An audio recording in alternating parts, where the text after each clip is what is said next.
Seafaring is not just a career, it's a lifestyle. Captains and mates spend months at a time on vessels of all sizes, on inland lakes and rivers, as well as the open sea. Captains and mates are the senior officers of the ship.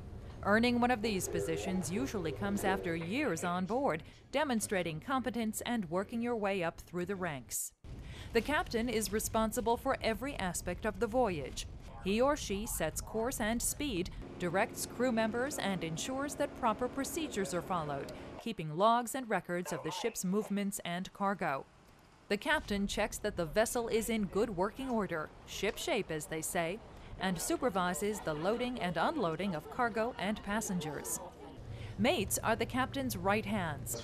They manage and train the deck crew. They inspect and maintain inventories of equipment and order needed repairs. They stand watch, overseeing ship operations and navigation when the captain is not on duty. Life afloat is very demanding, both physically and mentally. You need to be in good physical shape to tolerate the extremes of weather and irregular hours of life aboard ship. You need to be alert and ready to respond to unexpected danger at all times. Captains and mates usually hold 4-year degrees from maritime colleges or academies. On ships registered in the U.S., they must take a rigorous exam and be licensed by the Coast Guard.